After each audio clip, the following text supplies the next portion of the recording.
Probability की theory बार बार रटना बंद करो। सीबीएसई बोर्ड का 5 मार्कर क्वेश्चन सिर्फ बेस फॉर्मूला रटने से सॉल्व नहीं होगा। प्रोबेबिलिटी बोर्ड एग्जाम्स का सबसे ज्यादा प्रेडिक्टेबल और पैटर्न बेस्ड चैप्टर है। यदि तुमने राइट टाइप ऑफ क्वेश्चंस पकड़ लिए तो इन लेस देन 100 मिनट्स तुम्हारे 8 मार्क्स सॉलिडली सिक्योर हो जाएंगे। एज अ पीजीटी मैथ्स मैंने सालों से क्वेश्चन पेपर्स इवेल्युएट किए हैं और मैंने देखा है स्टूडेंट्स कहाँ लैंग्वेज ट्रैप में फंस जाते हैं। इन स्पेसिफिक पैटर्न्स को प्रैक्टिस करने से तुम्हारा कॉन्फिडेंस बढ़ेगा और जब एग्जाम में कोई भी अनसीन क्वेश्चन तुम देखोगे तो तुम्हारा ब्रेन उसे डायरेक्टली डिकोड कर लेगा बिना पैनिक किए। इस सेशन में हम कोई जीरो वैल्यू थ्योरी नहीं करेंगे, हम directly high value high frequency questions पर अटैक करेंगे। एग्जाम बहुत पास है और तुम्हारा टाइम बहुत लिमिटेड है। लेट्स मैक्सिमाइज द आउटपुट और हम डायरेक्टली अटैक करते हैं क्वेश्चन नंबर 1 पर। Bag 1 contains 3 black 2 white balls. Bag 2 contains 2 black 4 white balls. A bag and a ball is selected at random. Determine the probability of selecting a ball. All right, champs, look at this question. यहाँ 2 bags हैं और उसमें different mixes of balls हैं। Most students confuse करते हैं total probability and Bayes theorem में। Here is 10 second rule to tell them apart. champs, एक simple example के through समझते हैं। आपको मॉल जाना है और मॉल जाने के 2 डिफरेंट रास्ते हैं, road A, road B. Means final destination है मॉल जाना, final destination is total probability. आप घर से निकले, आपने रेंडमली एक रोड चुनी और आप मॉल पहुंच गए, तो क्या प्रोबेबिलिटी है कि आप मॉल पहुंच गए कुल मिलाकर टोटल रास्ते जोड़ करके? This is total probability. अब सपोज करो आप मॉल पहुंच चुके हो, आप वहां खड़े हो और पीछे मुड़कर सोच रहे हो मैं मॉल पहुंच तो गया, पर क्या प्रोबेबिलिटी है कि मैं यहां रोड ए यूज करके पहुंचा हूं? This is Bayes theorem.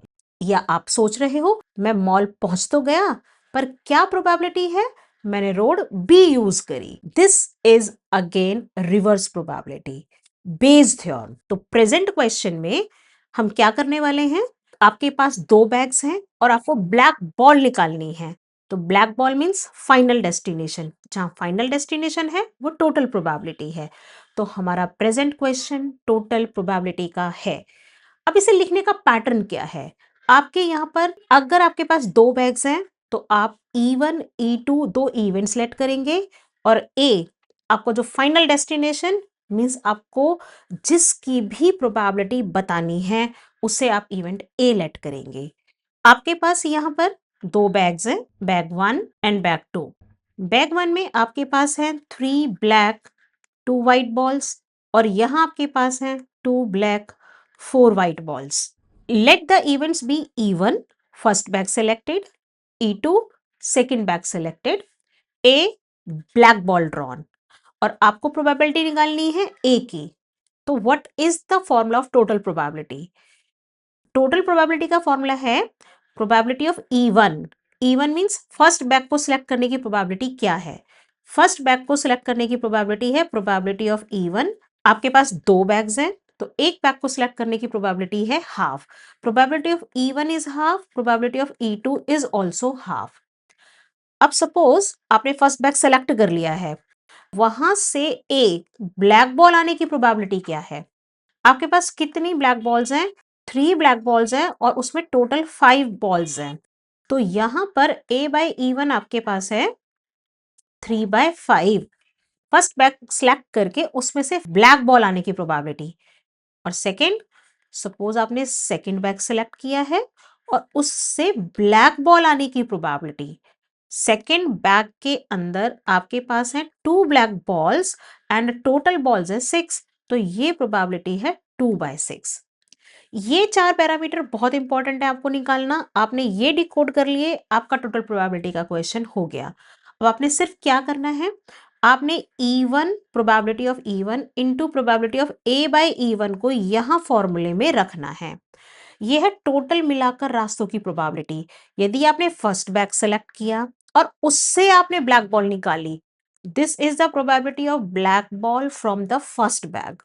या आपने सेकंड बैग सेलेक्ट किया और उस बैग से आपने ब्लैक बॉल ड्रॉ की।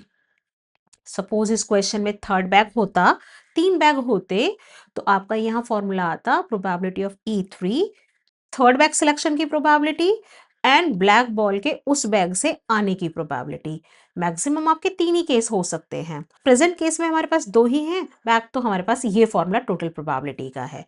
बस यहाँ पर अब आप क्या करो कि अपनी वैल्यूज पुट कर दो। आपकी वैल्यूज हो जाएंगी half into 3/5 plus half into 2/6। अब इनको सॉल्व करने का तरीका देखो, एक आप ये कर रहे हो कि 3/10 प्लस आपने ये 2 से 2 क्रॉस भी कर सकते हो अगर आपका माइंड उस वक्त चल गया, या आप इसे लिखोगे 2/12। तो अगर मैंने क्रॉस कर दिया तो आप लिख रहे हो 1/6। अब इसमें आपको क्या करना पड़ेगा, 10 और 6 का एलसीएम लेना पड़ेगा, तब आपको सॉल्व करना पड़ेगा। और ये बहुत छोटी टर्म है तो यहाँ पर आराम से कर भी लोगे। इसकी बजाय मैं आपको रिकमेंड करूंगी कि आप यहाँ पर स्मार्ट कैलकुलेशंस करें।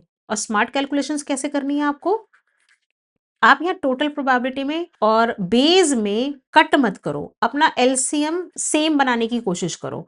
आपकी वैल्यूज है हाफ इंटू 2/6। इसमें जितना कॉमन निकाल सकते हो पहले कॉमन निकाल लो। 3/5 प्लस आपके पास यहाँ बन रहा है ये 1/3। ये हमने 2/3 को इसको कट कर दिया, हाफ हमने कॉमन निकाला। इसे डायरेक्ट भी कर सकते थे क्योंकि यहाँ पे कैलकुलेशन आपकी सिंपल है। तो ये हो जाएगा आपके पास 9 + 5/15, 9 + 5/15, और ये आपका आंसर आ गया 7/15। तो अगर आप मैक्सिमम फैक्टर को कॉमन निकाल के सॉल्व कर लोगे तो यहां पर आपके पास आ गया हाफ इंटू 9 + 5/15, और ये 14/2 इंटू 15, 7/15 आपका आंसर आ गया। तो जितना मैक्सिमम फैक्टर आपका कॉमन आ सकता है पहले कॉमन निकालो तब उसको सॉल्व करो। तो ये आपके पास हो गई टोटल प्रोबेबिलिटी, ब्लैक बॉल के फर्स्ट बैग से आने की प्रोबेबिलिटी। अब इसी क्वेश्चन में लैंग्वेज ट्रैप क्या हो सकता है, देखो आपका लैंग्वेज ट्रैप क्या हो सकता है कि black ball has been drawn, what is the probability it has drawn from first bag, this is your Bayes. अब अगर आपके पास फाइनल डेस्टिनेशन पहले आ चुका है और what is the probability first bag से या सेकंड बैग से या थर्ड बैग से, तो वहां बेस अप्लाई होगी। तो बेस अप्लाई करने के लिए आपने ये सारी चीजें जो हमने लेट इवेंट किए, हमने टोटल प्रोबेबिलिटी निकाली, वो सब हमारा सेम रहेगा। हम सिर्फ एक स्टेप, एक फॉर्मूला एक्स्ट्रा जाएंगे, और वो फॉर्मूला हमारा क्या होगा बेस के लिए, प्रोबेबिलिटी अब हमने रिवर्स बतानी है। हमारे पास ब्लैक बॉल आ चुकी है और हमें प्रोबेबिलिटी बतानी है कि ये फर्स्ट बैग से आई है। इसका फॉर्मूला अगर हम यहाँ कंडीशनल अप्लाई करें तो फॉर्मूला होगा probability of E1 intersection A upon probability of A। अब इसका फॉर्मूला क्या होगा, यहाँ मल्टीप्लीकेशन थ्योरम लगती है तो probability of E1 into probability of A/E1। ये फॉर्मूला आपको पता है आराम से, बस ये फॉर्मूला लगाया और नीचे प्रोबेबिलिटी ऑफ A जो ऑलरेडी आप अभी निकाल चुके हो टोटल प्रोबेबिलिटी, ये वो ही प्रोबेबिलिटी है। यहाँ वैल्यूज रख दो आप। बैक के सिलेक्शन की प्रोबेबिलिटी थी आपकी हाफ, और फर्स्ट बैक से ब्लैक बॉल आने की प्रोबेबिलिटी 3/5, और आपने टोटल प्रोबेबिलिटी निकाली है 7/15। तो ये आप यहाँ पर 7/15 रख रहे हो। बस अब आप सॉल्व कर लो अपना इसे। So this is your final answer. चलते हैं क्वेश्चन 2 पर। अब आप बहुत आराम से इन क्वेश्चंस की लैंग्वेज को डिकोड करना सीखो। Three machines E1, E2 and E3 in certain factory producing electric bulbs produce 50%, 25%, 25% respectively of the total daily output of electric bulbs. It is known that 4% of bulbs produced by each machine E1, E2 are defective, and that of 5% of those produced by E3 are defective. If one bulb is picked at random from a day's production, calculate the probability that it is defective. देखिए आपके पास 3 machines हैं E1, E2, E3। तीनों machines पर bulb production हो रही है, bulb defective हैं, इसकी हमें प्रोबेबिलिटी बतानी है। डिफेक्टिव की प्रोबेबिलिटी का मतलब आपको डेस्टिनेशन टोटल प्रोबेबिलिटी बतानी है, प्रोबेबिलिटी ऑफ ए। क्वेश्चन का लैंग्वेज ट्रैप दूसरा क्या होगा वो हम उसके बाद में सुनेंगे, पहले हम निकालते हैं यहाँ टोटल प्रोबेबिलिटी। तो चलिए सॉल्यूशन स्टार्ट करते हैं। Let the events be E1 production on first machine, E2 production on second machine, E3 production on third machine. A event क्या होगा, defective bulb drawn.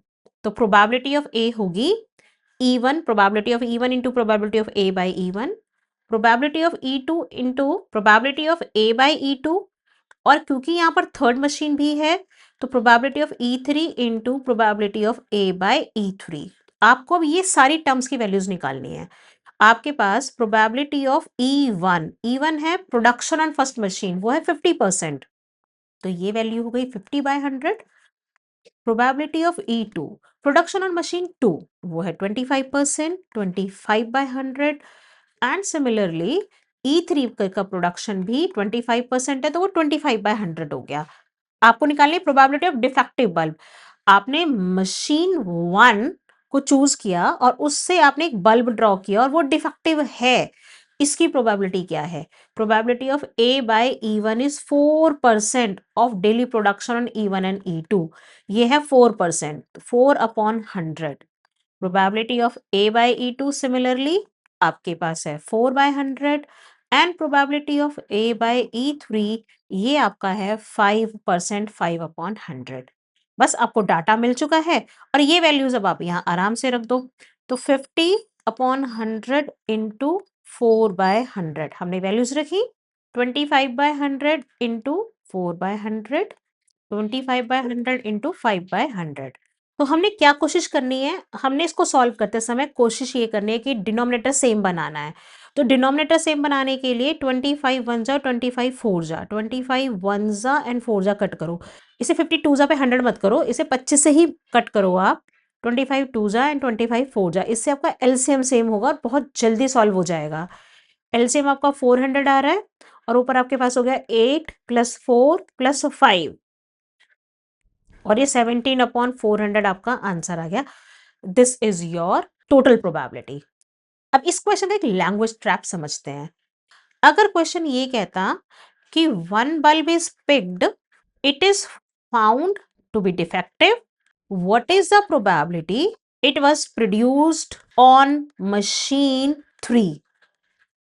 Now final destination आपके पास already पहुंच चुके हो, डिफेक्टिव बल्ब आपके हाथ में है, लेकिन what is the probability it is produced by machine 3। यहां आपके पास लग गई है बेज थ्योरम। आई होप अब तुम्हें ये ट्रैप क्लियरली समझ में आ रहा है कि हमें यहाँ क्या बताना है। अगर आपका क्वेश्चन ये होता है तो आपकी लगेगी बेस थ्योरम, और बेस थ्योरम में आपके पास डिफेक्टिव बल्ब है और उसकी प्रोडक्शन थर्ड मशीन पर हुई है, आपको ये आंसर देना है। तो यहाँ फॉर्मूला लगेगा probability of E3 into probability of A by E3। आपके पास थर्ड केस नीचे आएगा और यहाँ टोटल प्रोबेबिलिटी आएगी। टोटल प्रोबेबिलिटी आप ये निकाल चुके हो और ये वाली प्रोडक्ट आपकी ऊपर में आएगी। Then you will get the Bayes theorem answer. Question 3. In answering a question of multiple choice, a student either knows the answer or guesses. Let 3/5 be the probability that he knows the answer and 2/5 be the probability he guesses. Assuming that the probability of a student guessing the correct answer is 1/3.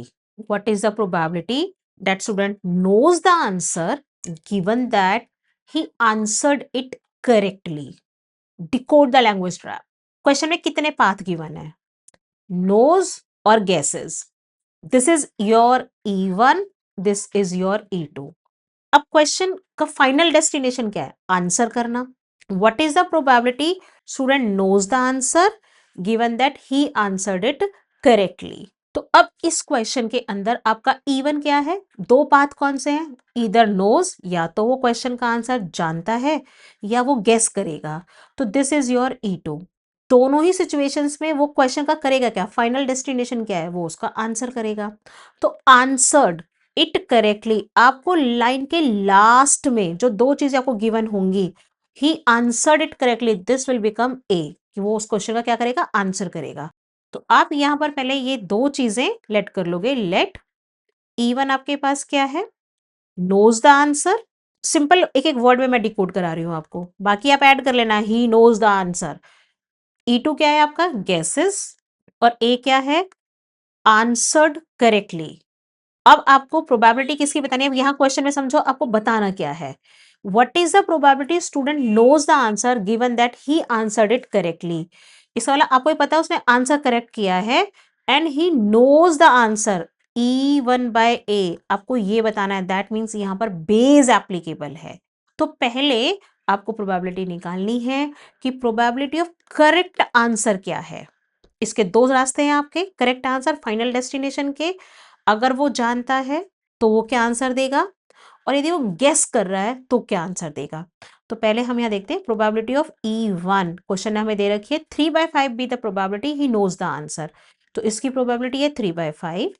Probability of E2 ये है आपके पास 2/5। Now वो question जानता है, ही knows the answer. तो सही answer आने की प्रोबेबिलिटी तो पूरी है। अगर मुझे सॉल्यूशन पता है तो 100% मैं उसका आंसर करेक्ट दूंगी, तो इसकी प्रोबेबिलिटी आपकी 1 होगी। अगर वो गेस कर रहा है, अज्यूम दैट प्रोबेबिलिटी स्टूडेंट गेसिंग द करेक्ट आंसर इज 1/3। ये प्रोबेबिलिटी वो दे रहा है क्वेश्चन हमें, क्योंकि ये एज्यूमशन से या फैक्ट से नहीं आ सकती है। तो ये प्रोबेबिलिटी 1/3 गिवन है हमें। तो डाटा कंप्लीट हो गया हमारा। बस अब आप अपने टोटल प्रोबेबिलिटी के फॉर्मूले में रखो। टोटल प्रोबेबिलिटी का फॉर्मूला आपका है probability of E1 into A/E1 plus probability of E2 into probability of A/E2। यहां पर आप अपनी ये सारी वैल्यूज रख लो। 3/5 इंटू 1 प्लस में 2/5 इंटू 1/3। तो आपका सोल्यूशन सॉल्व होकर के यहां पर आ जाएगा। ये आपके पास है total probability. Total means probability of answering correctly. ये आपके पास इस चीज की आपकी प्रोबेबिलिटी आ गई। बट क्वेश्चन में पूछ क्या रहा है, he answered correctly, this is given. जो गिवन है आपके पास में वो आपके पास में नीचे आएगा A, and he knows the answer means E1। He knows the answer. हमें probability of E1 by A निकालनी है। तो probability of E1 by A is probability of E1 into probability of A by E1 upon probability of A। ये formulas लिखना important है, इन्हें miss मत करना। सो आप वैल्यूज रख दो। ये आपके पास आंसर आ गया 9/11। चलते हैं क्वेश्चन 4 पर। अ card from a well shuffled deck of 52 playing card is lost. देखो यहाँ जितने भी क्वेश्चन है ना, ये फ्रीक्वेंटली आस्क्ड क्वेश्चन है। ये सीबीएसई 2024 का आया हुआ क्वेश्चन है, और ये एक इंपॉर्टेंट टाइप ऑफ क्वेश्चन है। यहाँ जितने भी हमने अभी तक क्वेश्चन डिस्कस किए हैं वो सभी हमारे पेपर्स में आए हुए हैं, और मेंशन्ड है कब आए हुए हैं। अ card from a well shuffled deck of 52 card is lost. आपको पता है डेक में 52 कार्ड्स होते हैं, उसमें से एक कार्ड लॉस्ट हो चुका है already. From the remaining cards of the deck a card is drawn at random and is found to be king. Find the probability lost card being a king. देखो 52 cards हैं, उनमें से एक card lost हो चुका है, और बाकी के जो 51 कार्ड्स बचे हैं उनमें से वो एक कार्ड ड्रॉ कर रहा है। अब वो एक कार्ड आपका किंग है, and it is found to be king. वो किंग फाउंड हुआ है, ठीक है। व्हाट इज द प्रोबेबिलिटी कि लॉस्ट कार्ड भी किंग है। तो आप देख रहे हो लॉस्ट कार्ड इज किंग। यहाँ बेस लग रही है, रिवर्स लग रही है। फाइनल डेस्टिनेशन है कार्ड निकालना और किंग मिलना। तो किंग कार्ड आना आपके पास है टोटल प्रोबेबिलिटी। अगर आपके पास एक कार्ड निकाला किंग आ चुका है, then lost card being the king, this is reverse probability. तो आप यहाँ पे E1 क्या लेंगे, E2 क्या लेंगे और A क्या लेंगे, ये बहुत समझदारी से आपको सोच लेना है। क्वेश्चन डायरेक्टली यहाँ नहीं दे रहा है। जैसे बैग से क्वेश्चन में बैग 1, बैग 2, बैग 3 डायरेक्ट पता चल जाता है what is the path, E1, E2, E3 क्या है और फाइनल डेस्टिनेशन क्या है। जैसे यहाँ पे डेस्टिनेशन डायरेक्टली पता चल गया है, तो यहाँ पर आपके दो ही चीजें लोगे आप। देखो किंग और नॉन किंग, ये आपके दो पाथ होंगे। तो आप क्या यहाँ पर इवेंट सेलेक्ट करोगे, let E1 be the event lost card being a king. या तो वो किंग हो सकता है, और इसमें अगर इतनी कहानी आपको कंफ्यूज कर रही है तो इसको आप इरेज कर सकते हो। हम लॉस्ट कार्ड की बात करके हमारे पास इवन क्या है, किंग, और दूसरा क्या है, नॉन किंग। और ये किंग और नॉन किंग किसकी बात हो रही है, लॉस्ट कार्ड की बात हो रही है। तो अब दोनों तरीके से आप अगर शॉर्ट में डिकोड करना है तो ये नॉन किंग। तो अभी मैं यहाँ पे पूरा लिख देती हूँ, लेकिन अगर आप ये भूल भी जाएं तो इवन इवन क्या है, लॉस्ट कार्ड इज किंग, और दूसरा आपके पास होगा lost card is non king. Now what is A, A है कि drawn card is king card. आपने एक कार्ड ड्रॉ किया and found to be king, that means drawn card is king. ये हमारे पास में ए फाइनल डेस्टिनेशन बनेगा। What is the probability of E1, एक किंग कार्ड के खोने की प्रोबेबिलिटी क्या है, किंग है 4, टोटल डेक में 52 कार्ड्स और एक नॉन किंग के खोने की प्रोबेबिलिटी, किंग 4 है, नॉन किंग हो गए, 52 में से 4 घटाया आपने, 48/52। ये नॉन किंग कार्ड को, जो कि किंग नहीं है, उसके खोने की प्रोबेबिलिटी है। अब हमें क्या निकालना है? कंडीशनल, कि यदि हमारा एक किंग कार्ड खो चुका है, उसके बाद हमें किंग ही ड्रॉ करें, ए मतलब किंग कार्ड ड्रॉ करें, तो उसकी प्रोबेबिलिटी क्या है? जब एक कार्ड खो चुका है तो डेक के अंदर अब है 51 कार्ड्स और एक किंग को आने की प्रोबेबिलिटी है 3, क्योंकि एक किंग खो चुका है तो एक किंग के ड्रॉ होने की प्रोबेबिलिटी 3/51 है। This is very very important यहाँ पर, कि एक तो आप यहाँ पे 51 यूज करें और एक किंग खो चुका है, इसलिए 3 आएगी वैल्यू। उसके बाद प्रोबेबिलिटी ऑफ A/E2, E2 क्या? Non king card is lost, but एक कार्ड तो लॉस्ट है तो टोटल डेक में तो 51 कार्ड है, एक नॉन किंग खोया है, तब एक किंग के आने की प्रोबेबिलिटी, अब डेक में तो पूरे 4 किंग प्रेजेंट हैं, तो इसकी प्रोबेबिलिटी है 4/51। बस ये डाटा अगर आपका सही डिकोड हो गया तो अब आप आराम से टोटल प्रोबेबिलिटी और बेस निकाल लेंगे। तो इस क्वेश्चन का सबसे इंपॉर्टेंट पोर्शन है ये लेट पार्ट, आप इसे सही डिकोड कर लें।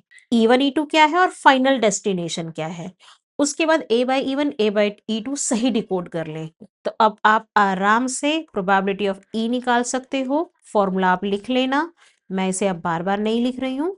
और ये हो गया 48/52 एंड 4/51। और हमसे क्वेश्चन क्या पूछ रहा है? हमसे क्वेश्चन पूछ रहा है बेस, कि एक कार्ड ड्रॉ किया गया है, it is found to be king, वो किंग है, तो हमें ए पहले पता है। What is the probability that lost card being a king, lost card being a king, इसका मतलब हमें क्या बताना है? E1/A। तो आपके पास फॉर्मूला हो जाएगा probability of E1 into A/E1। Again मैं फॉर्मूला यहाँ नहीं लिख रही हूँ, 4/52 इंटू 3/51 अपॉन टोटल प्रोबेबिलिटी। आपने एक बात पॉइंट ध्यान दिया, मैंने यहाँ पर टोटल प्रोबेबिलिटी को सॉल्व नहीं किया है। देखो ये है हमारा स्मार्ट मूव। अगर मैं इसे यहाँ सॉल्व करूंगी तो सपोज करो मुझे कितनी कैलकुलेशन यहाँ पर करनी है, और अगर मैंने सॉल्व नहीं किया है तो देखो मेरा क्वेश्चन कितने आराम से सॉल्व हो रहा है। कैसे आराम से सॉल्व हो रहा है? कि मेरा ऊपर टर्म का न्यूमरेटर और डिनोमिनेटर, इस डिनोमिनेटर पार्ट को देखो, 52/51, 52/51, 52/51 ये सेम है, तो ये ऊपर और नीचे कैंसल्ड आउट हो जाएगा। इसलिए जब आपके पास टोटल प्रोबेबिलिटी में बड़ी टर्म्स हो तो यहाँ कैलकुलेशन के चक्कर में नहीं पड़ना, आपका टाइम सेव होगा और आप जल्दी क्वेश्चन सॉल्व करेंगे। तो ये ऊपर आया सीधा 4 3 12 एंड इसे आप सीधा मल्टीप्लाई कर लो,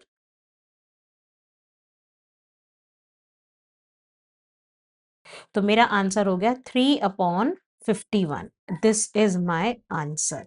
अगर देखो अब इसमें आप अननेसेसरी यहाँ इसकी मल्टीप्लाई करते तो आपके पास एक बड़ी टर्म आती, फिर इस बड़ी टर्म को यहाँ रख के फिर आप डिवाइड में जाओगे, तो ये आपका अननेसेसरी टाइम कंज्यूम करेगा। अब यहाँ पे आप सीधा दिख रहे हो कि ये और डिवाइड हो सकता है, तो इसका आंसर आप 1/17 फाइनल आंसर दे दोगे, तो ये आपका यहाँ फाइनल आंसर है, इजिली आ गया है। तो इस स्मार्ट मूव का कैलकुलेशन में हमेशा ध्यान रखना है। तो ये हुआ आपका 2024 का अगेन एक क्वेश्चन। चलते हैं हम नेक्स्ट क्वेश्चन पर। और अब हमारे सामने है frequently asked question 5। A card from a well shuffled deck of 52 playing card is lost. From the remaining cards of the pack, 2 cards are drawn at random and found to be hearts. Find the probability of lost card being heart. देखो यहाँ नया change क्या है, 2 cards. Last question में एक card खोया और हमने एक कार्ड ड्रॉ किया था, लेकिन यहाँ एक खोया है बट हमने 2 कार्ड्स ड्रॉ किए हैं। This is difference. इस क्वेश्चन को कैसे डील करेंगे? तो अब सबसे पहले ये बताओ कि इसमें हम E1 E2 क्या मानेंगे? 2 cards are drawn and found to be hearts, यहाँ पे हार्ट फाउंड हो रहे हैं। Probability of lost card being heart है, तो फाइनल डेस्टिनेशन क्या है? 2 कार्ड हार्ट मिले हैं और जो खोया कार्ड है वो भी हार्ट है। ये क्लियर हो गया हमारी बेस थ्योरम है। और अब E1 E2 भी 100% आपको क्लियर हो रहे हैं कि E1 है lost card being heart and E2 है lost card being non heart. और ए इवेंट आपके पास में क्या होगा? ए इवेंट होगा 2 हार्ट कार्ड्स ड्रॉन। ये हमारा फाइनल डेस्टिनेशन है। तो what is probability of E1? E1 का मतलब एक हार्ट के खोने की प्रोबेबिलिटी डेक से। डेक में है 52 कार्ड, उसमें हार्ट कार्ड कितने हैं? उसमें हार्ट होते हैं 13, तो 13/52। प्रोबेबिलिटी ऑफ E2, हार्ट 13 है तो नॉन हार्ट, उसमें 4 सूट्स हैं तो नॉन हार्ट आपके 39 बच गए, तो 39/52। E1 E2 सॉर्टेड है। अब हमें क्या निकालनी है? कंडीशनल, कि आपने आपके डैक से एक हार्ट खो चुका है, तो E1 means lost card is heart, एक हार्ट खो चुका है, तब आप 2 कार्ड ड्रॉ कर रहे हैं हार्ट के। एक कार्ड खो चुका है तो डेक में टोटली 51 कार्ड्स है, अब तो यहाँ 51 कार्ड्स हैं। अब उसमें से एक हार्ट खो चुका है, तब आप 2 हार्ट निकाल रहे हो, तो अब आपके पास 12 हार्ट बचे हैं। पहला कार्ड निकालने की प्रोबेबिलिटी है 12/51 और अगला 11/50। ये 2 कार्ड्स की प्रोबेबिलिटी है। This is starred step here. इसे सही डिकोड कर लिया आपने तो क्वेश्चन डन है। अब probability of A/E2, E2 means एक नॉन हार्ट खोया है, तब आप 2 हार्ट कार्ड निकाल रहे हो, तो कार्ड तो एक खो ही चुका है, तो एक कार्ड खो चुका है लेकिन हार्ट पूरे हैं उसमें, तो 13 हार्ट पूरे के पूरे हैं, तो 13/51 एंड 12/50। ये आपकी प्रोबेबिलिटी है 2 हार्ट कार्ड निकालने की, जबकि एक नॉन हार्ट कार्ड खोया है। बस आ गया। अब आप प्रोबेबिलिटी ऑफ ए निकालिए। प्रोबेबिलिटी ऑफ ए निकालने के लिए E1 और A/E1 की प्रोडक्ट होगी प्लस E2 और प्रोबेबिलिटी ऑफ A/E2 की प्रोडक्ट होगी। कर दीजिए।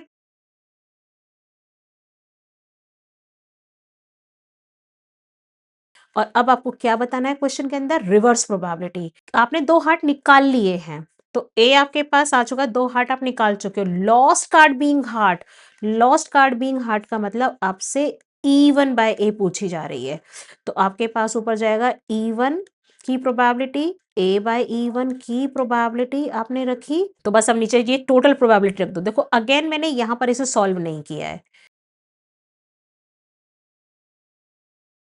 अब ये ध्यान से देखो क्या क्या कॉमन फैक्टर है आपके पास में। देखो 13/52, 13/52, 13/52, ये कॉमन फैक्टर है आपके पास में। ठीक है, 12, 12, 12, ये हर जगह मौजूद है आपके पास में। फिर नीचे 51, 51 ऑल टर्म्स में प्रेजेंट है। 50, 50, 50 ऑल टर्म्स में प्रेजेंट है। तो आपके पास में जो कॉमन फैक्टर है वो तो आप बिल्कुल आप निकाल लो, तो आप यहाँ से निकाल लोगे।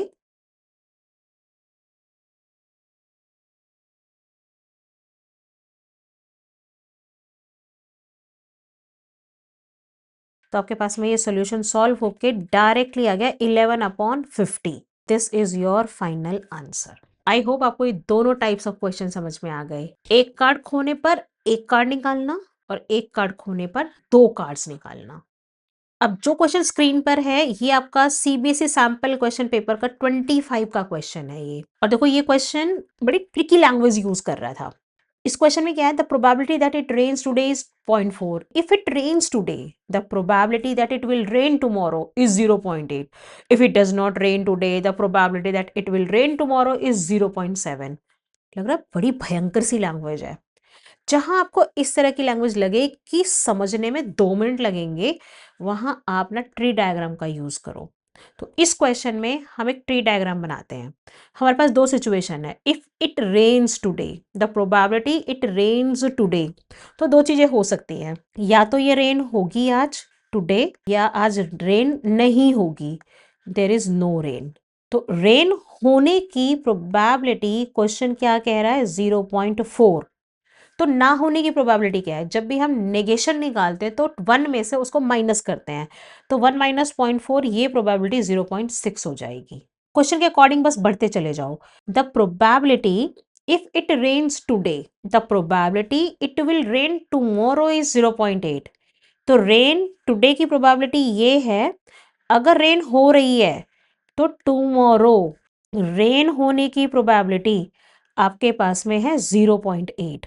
तो ये हो गई आपकी 0.8। और नो रेन, इस केस में नो रेन की प्रोबेबिलिटी फिर आपके पास में क्या हो जाएगी? 0.2, क्योंकि 1 माइनस किया आपने। अगर आज रेन नहीं हो रही है तो कल रेन हो और नो रेन, कल रेन ना हो, क्या इसकी प्रोबेबिलिटी की बात हो रही है? If it does not rain today, the probability it will rain tomorrow is 0.7। तो कल ना होने की प्रोबेबिलिटी 0.3। देखो ट्री डायग्राम से यदि हमने इतनी चीजें डिकोड कर ली, क्वेश्चन सॉर्टेड है। अब क्वेश्चन देखो, P1 denotes probability that it does not rain today, तो नो रेन टुडे आपके पास ये है P1, दिस इज P1। उसके बाद क्वेश्चन में क्या कह रहा है वो, P2 क्या डिनोट कर रहा है, probability that it will not rain tomorrow if it rains today, if it rains today no rain tomorrow, this is your P2 term. It will rain tomorrow if it does not rain today, this is P3। does not rain today but tomorrow rain ho, P3। it will not rain tomorrow if it does not rain today, this is P4। हमने अपनी terms decode कर लिए। Now find the value of first part, P1 cross P4 minus P2 cross P3। Simply अपनी values रख दो P1 से P4 तक की, 0.6, 0.3 माइनस P2 is 0.2 एंड 0.7, तो आपके पास आंसर आ गया 0.04। This is your answer for the first part. अब सेकेंड क्वेश्चन क्या है, calculate the probability of raining tomorrow. Probability of raining tomorrow, चलो बताओ ये टोटल प्रोबेबिलिटी है या बेस है? एब्सोल्युटली राइट, ये आपकी केवल टोटल प्रोबेबिलिटी है, क्योंकि क्वेश्चन पूछ रहा है रेनिंग टुमारो, टुमारो होने की प्रोबेबिलिटी, ये नहीं कह रहा रेन टुमारो हो रही है, what is the probability, it was rain today या it was not rain today, तो ये बेस बनता आपका। तो अब इसके लिए आपको क्या करना है, इसके लिए आपको करना है प्रोबेबिलिटी ऑफ रेनिंग टुमारो, आपको रेनिंग टुमारो की प्रोबेबिलिटी निकालनी है। तो देखो हम यहां करते हैं प्रोबेबिलिटी ऑफ रेनिंग टुमारो, इस वाला ये हमारे पास में ए है।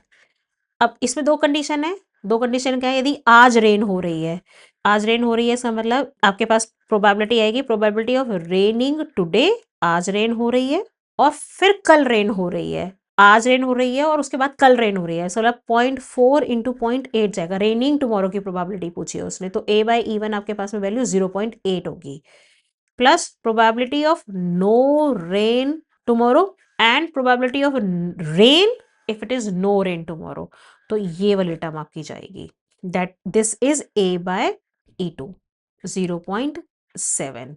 तो आप ये वैल्यूज रख दोगे, रेन टुडे की value 0.4 into 0.8 plus no rain 0.6 into, इसे आप सॉल्व कर लो, दिस इज योर आंसर। आपको क्लियर हो चुका है ये टोटल प्रोबेबिलिटी है और कब ये बेस बनता है। क्वेश्चन डिकोड करने समझ में आ रहे हैं, पैटर्न समझ में आ रहा है, लैंग्वेज ट्रैप क्लियर हो रहा है, ओके बहुत इंटरेस्टिंग हो रहा है हमारा सेशन। अब हम चलते हैं अगले क्वेश्चन पर। अरे भाई वाह, ये क्वेश्चन तो आ गया है वो हमारा सीबीएसई 2024 का। सीबीएसई 2024 का क्वेश्चन क्या था, chances of PQR getting selected as CEO of the company are in the ratio 4:1:2 respectively. Probabilities of the company to increase its profits from the previous year under the new CEO, P, Q or R are 0.3, 0.8, 0.5 respectively. If the company increased the profit from the previous year, find the probability it is due to the appointment of R as CEO. Company find profits, final destination देखो, नए CEO company में induct करने का purpose है profits increase करना, तो यह कितने पाथ हैं, 1 CEO 2 और 3, उनके इंडक्शन की प्रोबेबिलिटीज क्या हैं, और company has find the profit, final destination has been achieved, what is the probability, it is due to the appointment of R CEO, ये क्या है रिवर्स प्रोबेबिलिटी। तो यहां हमने रिवर्स प्रोबेबिलिटी बतानी है, लैंग्वेज इज डिकोडेड, तो आपके पास E1, E2 और E3 क्या इवेंट्स आप लेट करेंगे, ये इवेंट्स आप लेट करने जा रहे हो, selecting P as the CEO, this is your E1, Q as CEO and R as CEO, these are your E1, E2, E3। what is the probability of E1, देखो ये ratio proportion याद आ गया आपको 7th 8th class वाला, 4/7, probability of E2 1/7 and probability of E3 2/7, clear, okay. यहां ए क्या बनेगा आपका, व्हाट इज ए, आप किसी को सिलेक्ट करेंगे, final A is increased in profits, A is final destination, increase in profits. अगर आपने पी को इवन को सिलेक्ट किया, लाइक इवन इवेंट है, पी सिलेक्ट हो गया है और तब आपके प्रॉफिट्स इंक्रीज हो रहे हैं, तो उसकी प्रोबेबिलिटी है 0.3। यहाँ पे एक सीक्वेंस से आपको वैल्यूज गिवन है, a by E2 and a by E3। In values को आप रख लो, दिस इज 0.8 एंड 0.5। अब आपको यहाँ बताना है, बेस बतानी है, पहले आप यहाँ P ऑफ A निकालो और फिर आप P A गिवन है, इंक्रीज प्रॉफिट हो रहे हैं, this is provided due to the appointment of R as the CEO, means third. तो E3 बाय A आपको निकालना है। I hope you are very much clear. और अब ये वैल्यूज आप निकाल लेंगे, यहाँ आप सिंपली आप मल्टीप्लाई करो E1 into A by E1, E2 A by E2 की प्रोबेबिलिटीज, करस्पॉन्डिंग को प्रोडक्ट करो और सिंप्लीफाई मत करना, एट द लास्ट करना और यहाँ अप्लाई करो formula and get the answer. आपके लिए इसका आंसर लिख देती हूँ। इसका आंसर आपके पास में आएगा 10/30 इज इक्वल टू 1/3। आपका ये फाइनल आंसर आएगा। अब स्क्रीन पर है सीबीएसई सैंपल क्वेश्चन पेपर 2019 का question. The members of consulting firm rent cars from 3 rental agencies, 50% from agency X, 30% from agency Y, 20% from agency Z. 3 agencies से cars rent पर ली जा रही हैं। From past experience, it is known that 9% of cars from agency X needs service and tuning before renting. 12% from Y, 10% from Z needs service and tuning before the renting. तो decode हो चुकी हैं what is E1, E2, E3। X से rent करना, Y से car का rent करना और Z से कार का रेंट करना। These are your E1, E2, E3. What is A? Needs service and tuning before renting. अगर आपकी ये चीज डिकोड हो गई तो यहाँ 30% क्वेश्चन वैसे ही सॉल्व है आपका। तो rent from agency X, agency Y and agency Z. Now what is the probabilities? Probability of E1, probability of E2, probability of E3। ये आपको गिवन है 50%, 30% एंड दिस इज 20%। नाउ आप रेंट कर रहे हो E1 से, तब उसको सर्विस ट्यूनिंग की क्या जरूरत है? वो है आपके पास में 9%। A बाई E2 कितना है और A बाई E3 कितना है, ये हमें डायरेक्टली गिवन है। 12% from Y and 10%, this is 12% and 10%। तो हमने क्वेश्चन को पहले डिकोड कर लिया है। अब देखते हैं क्वेश्चन क्या कह रहा है। If the rental car delivered to the firm needs service and tuning, find the probability that agency Z is not to be blamed. Yes, ये यहाँ पर स्टार्ट पॉइंट आया भाई, दिस इज स्टार। और ये 2019 का क्वेश्चन है। यहाँ क्वेश्चन अगर ये पूछता टू बी ब्लेम्ड तो ये डायरेक्ट बेस का क्वेश्चन था, बट इस नॉट ने यहाँ पर एक कहानी में ट्विस्ट डाल दिया है। अगर हम ये निकालते, पहले आप प्रोबेबिलिटी ऑफ ए, ट्विस्ट क्या है, चलो पहले हम बात करते हैं प्रोबेबिलिटी ऑफ ए क्या होगा। नीड्स सर्विस एंड ट्यूनिंग, अगर हम एक्स एजेंसी से लेते हैं तब सर्विस एंड ट्यूनिंग की इतनी जरूरत है, तो आपके पास होगा, मल्टीप्लाई करोगे आप probability of E1 into A by E1 plus E2 into A by E2 की प्रोबेबिलिटी, E3 और ए बाई E3 की प्रोबेबिलिटी। ये प्रोबेबिलिटी आएगी कि कार रेंट से पहले कितना सर्विस एंड ट्यूनिंग की उसको जरूरत है। तो 50/100 इंटू 9/100, 30% इंटू 12% एंड 20% इंटू 10%। ये हमारे पास में सॉल्व होके वैल्यू आ रही है। अब अगर क्वेश्चन पूछता हमसे कि हमें सर्विस और ट्यूनिंग की जरूरत है, what is the probability it is hired, it is rented from agency Z.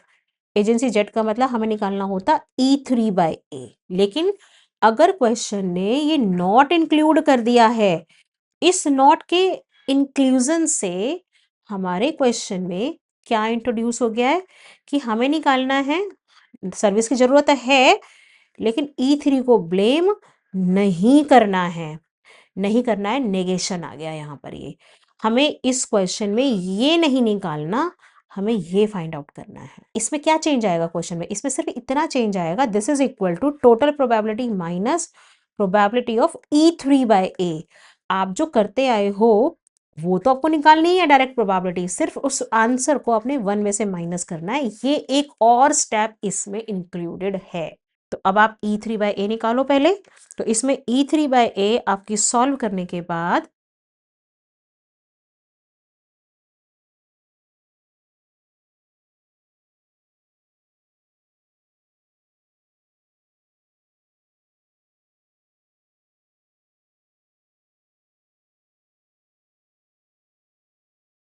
तो आपकी वैल्यू आ गई 20/101। ओके, तो E3/A आ चुका है। अब ये वाली वैल्यू आप यहाँ पर रखोगे तो आपकी ये नॉट वाला आंसर आपका आ जाएगा।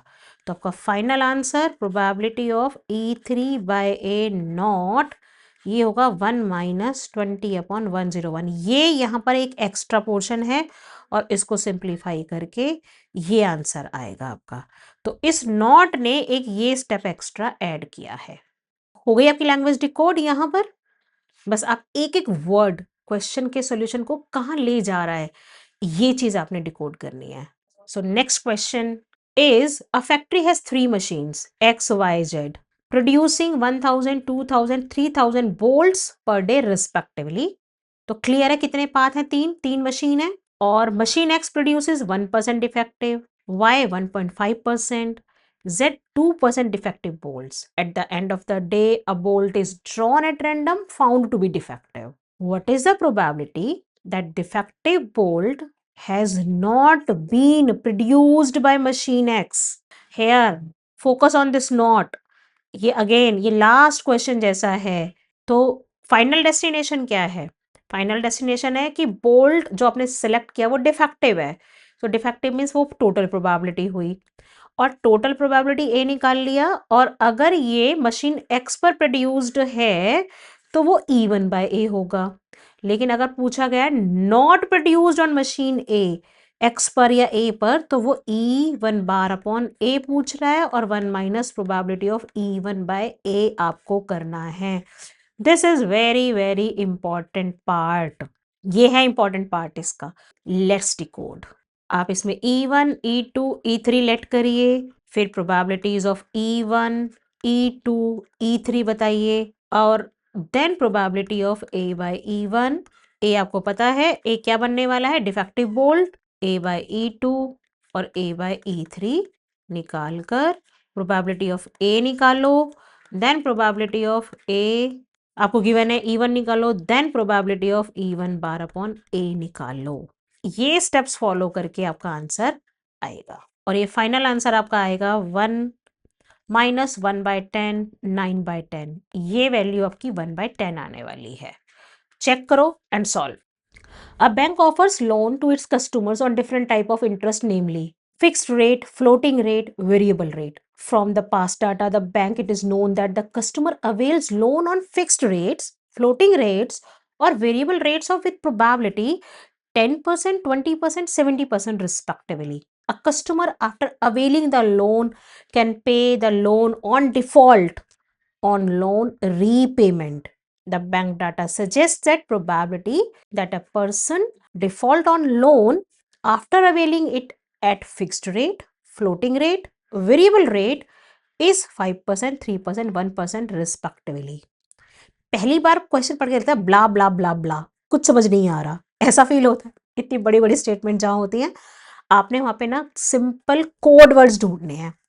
क्वेश्चन 2-3 पाथ दे रहा है, 2 पाथ दे रहा है या 3 पाथ दे रहा है और हमें फाइनल क्या निकालना है। यहाँ पर एक बैंक आपको लोन दे रहा है 3 तरीके से, फिक्स्ड रेट पर, फ्लोटिंग पर, वेरिएबल पर। तो सिंपल यहाँ पर 3 केस बन रहे हैं, 3 पाथ है E1 E2 E3। अब उसकी ना लास्ट लाइन देखो, ये बेसिकली केस स्टडी क्वेश्चंस है क्योंकि पैटर्न जो रिकॉग्नाइज हो रहा है हमारा सीबीएसई बोर्ड्स में वो कि बेस का क्वेश्चन या तो केस स्टडी में बनेगा या 5 मार्कर बनेगा। तो केस स्टडी का ये क्वेश्चन भी हमारा बोर्ड्स का ही क्वेश्चन है। तो इसमें अब आपने कैसे इसको डिकोड करना है। अब आपके पास इसमें क्या था, bank data suggest that probability that a person defaults on loan after availing. Default loan मतलब उसने लोन ले लिया बट वो पे नहीं कर पा रहा। At fixed rate, floating rate, variable rate is this and this respectively. तो ए क्या बनेगा, पर्सन डिफॉल्ट्स ऑन लोन। तो 4 चीज आपकी डिकोड हो गई। Based on the above information answer the following. अगर वो केस स्टडी बनाता है तो क्वेश्चंस को ऐसे पार्ट्स में करके पूछ लेता है केस स्टडी में, और अगर केस स्टडी नहीं बनाता तो वो यहीं पर पैराग्राफ में क्वेश्चन डाल देता है। बस एक छोटा सा चेंज है। तो स्टोरी कितनी भी हो उसमें आप अपने कोड वर्ड्स क्रैक करो। क्या पहला क्वेश्चन है, what is the probability that a customer after availing the loan will default on loan payment. Clearly ये आपकी टोटल प्रोबेबिलिटी है, उसने लोन लिया, लोन दे नहीं पा रहा है, ये फाइनल डेस्टिनेशन हमारा इस क्वेश्चन के हिसाब से। और दूसरा, a customer after availing the loan defaults on loan repayment, default है, ये गिवन है, what is the probability that he availed the loan eight variable rate of interest. तो वेरिएबल रेट ऑफ इंटरेस्ट हमारा इसमें से E3 बनेगा, तो यहाँ हमें लास्ट पार्ट में E3/A फाइंड आउट करना है। क्वेश्चन डिकोड हो गया है और बस अब हम क्वेश्चन को सॉल्व कर लेंगे। तो अब क्वेश्चन को सॉल्व करने के लिए तो probability of E1 loan on the fixed rate, floating rate और वेरिएबल रेट। तो आप यहाँ पे सीधा प्रोबेबिलिटी ऑफ मैं E1, E2 और E3 लिख रही हूँ। तो E1 है आपके पास में 10%, 20% एंड 70%। और A हमने क्या माना है, A is person defaults on loan A। ये A है, ये E1, ये E2, ये E3। वो डिफॉल्ट हो रहा है जबकि वो लोन ले रहा है फिक्स्ड रेट पर, means this is E1/A। Probability of E2/A and probability of E3/A, ये उनके डाटा से क्या पता चल रहा है, 5%, 3% और 1%। तो प्रोबेबिलिटी ऑफ A आप आराम से निकाल लोगे, इनकी करस्पॉन्डिंग प्रोडक्ट्स करके ये फॉर्मूला लिखोगे और ये वैल्यूज निकालोगे। एंड देन आपको निकालना है प्रोबेबिलिटी ऑफ, वो डिफॉल्ट है और उसने वेरिएबल रेट पर लिया है, दैट मीन्स E3/A। तो ये आपका हो जाएगा दिस इनटू दिस अपॉन, ये सब आपके पास में टोटल प्रोबेबिलिटी आएगी। तो टोटल प्रोबेबिलिटी हो जाएगी, अगेन देखो इसमें ना मल्टीप्लिकेशन में मत जाना, सीधा देखो ऊपर भी 4 जीरोज हैं और नीचे भी, वो कट जाएंगे आपका सीधा। ये यहाँ 10 5 50, 60 और 70 आ रहा है, और इसमें अगेन आप इसे 7/5 + 6 + 7 लिख सकते हो। तो ये आपके पास हो जाएगा 7 + 18। This is your answer. बड़ा मजा आ रहा है ना, यहाँ तक अब हमारे क्वेश्चन बड़े आराम से, ऐसा लग रहा है कि कितने इजी क्वेश्चंस हैं। एक्चुअली बहुत इजी क्वेश्चंस हैं ये। इसमें से 3 चीजें आप क्वेश्चन में आपको देख रहे हैं कि यहाँ तक आते आते आपको ये पॉइंट क्लियर हो गया है कि हमने क्वेश्चन के अंदर 3 रास्ते और मॉल पर पहुंचना, फाइनल डेस्टिनेशन क्या है, अगर ये देख लिया तो बस क्वेश्चन क्रैक है। अब वो टोटल है, बेस है, या लास्ट में उसने एक और नया काम कर दिया, नॉट नेगेशन पूछ रहा है। ये 3 ही चीजें हैं बस क्वेश्चन के अंदर। और अगर थोड़ी सी कॉम्प्लेक्स स्टोरी बना दे तो उसे ट्री डायग्राम से सॉल्व करो, जैसे हमने रेन क्वेश्चन में ट्री डायग्राम बना करके उसके P1, P2, P3, P4 को डिकोड किया कि क्वेश्चन क्या कह रहा है, और बस वो वैल्यूज रख दी। तो कितना इजी लग रहा है ना कि प्रोबेबिलिटी का क्वेश्चन बस हो गया और 8 मार्क्स हमारे सिक्योर हो गए। तो अब चलते हैं एक और क्वेश्चन के ऊपर। Suppose that the reliability of HIV test is specified as follows. ये बड़ा, ये ऑल टाइम का ना डिजीज है, डिजीज नहीं है, ये हमारा एग्जाम्पलर NCERT का एग्जाम्पल क्वेश्चन है। और अगेन बहुत प्रोबेबल चांसेस है, एक बार ये आ चुका है। इस क्वेश्चन में भी ना क्या चीज डिकोड करनी है, बस वही E1 E2 क्या है और A क्या है। ओके, स्टोरी को समझते हैं। Of the people having HIV, 90% of tests detect the disease, 10% go undetected. Of the people free of HIV, 99% of tests are judged HIV negative, but 1% diagnosed as HIV positive. From large population of which इतने percent of people have HIV, 1% is selected at random. इतने लोगों को disease है, ठीक है, उनमें से 1% को सिलेक्ट किया गया है। Pathologist reports him or her as HIV positive. What is the probability that person actually has HIV? Pathologist ने पॉजिटिव कह दिया है, what is the probability he actually has disease? ये आपका रिवर्स जा रही है और यहाँ आपके पास बेस लगने वाली है। तो पहले स्टोरी दोबारा समझते हैं। क्वेश्चन के अंदर 2 चीजें हैं कि डिजीज है, तो पहले इसमें एक ट्री डायग्राम बनाओ। डिजीज या तो वो पॉजिटिव है, उसको है, और या नहीं है। डिजीज इज देयर और डिजीज इज नॉट देयर। तो डिजीज इज नॉट देयर। तो कितने लोगों को डिजीज है? 0.1% लोगों को डिजीज है। तो कितनों को नहीं होगी? 1 - 0.1% लोगों को नहीं होगी डिजीज। ओके, अब डिजीज है तब वो टेस्ट कराने के लिए जा रहे हैं। डिजीज होने पर वो पॉजिटिव आए, वो तो बात बिल्कुल सही है, लेकिन डिजीज है तब भी रिजल्ट कोई भी लैब नेगेटिव दे सकती है। This is also probable chance. तो होने पर पॉजिटिव नेगेटिव होना और ना होने पर पॉजिटिव और नेगेटिव होना ये भी प्रोबेबिलिटी है। डिजीज नहीं है, आप चेक कराने गए हो और पैथोलॉजिस्ट ने उसे पॉजिटिव दे दिया, ना होने पर भी उसको पॉजिटिव रिजल्ट दे सकता है। This is also probability. तो ये पॉजिटिव और ये नेगेटिव आना। अब अपने डाटा से देखो आपके पास क्या क्या वैल्यूज गिवन है। Of people having HIV 90% detect the disease. जब डिजीज है तो 90% में डिजीज डिटेक्ट होती है और 10% अनडिटेक्टेड चले जाते हैं। डिजीज है बट वो नेगेटिव आ गया। तो ये आपका ये डाटा है क्वेश्चन का। ठीक है, आगे क्या है। Of people free from HIV, जिनको डिजीज नहीं है, 99% of tests are judged as negative. तो 99% तो नेगेटिव आए कि डिजीज नहीं है, टेस्ट भी नेगेटिव है, बट 1% डायग्नोज एज पॉजिटिव और ये 1% पॉजिटिव आ जाते हैं। तो अगर आपने इस डाटा को सही डिकोड कर लिया है, दिस इज 99%, तो अब आप क्वेश्चन आराम से कर सकते हो। अब क्वेश्चन में देखो क्वेश्चन क्या कह रहा है, दोबारा से एक बार आ जाओ। अब हमारा ट्री डायग्राम बन चुका है। तो सबसे पहले E1 E2 क्या है, disease is there and disease is not there. What is E1? Disease is there. What is E2? Disease is not there. What is A? That person actually has HIV. Pathologist reports him positive. Pathologist, देखो ये वाली ए हमने क्या लेना, हमने last two line से finalise करना है उसे। Pathologist reports him her as positive.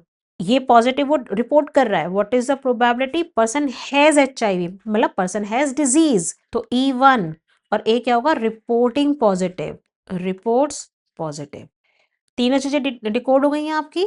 और अब आपको बतानी है प्रोबेबिलिटी ऑफ E1 क्या है। What is probability of E1?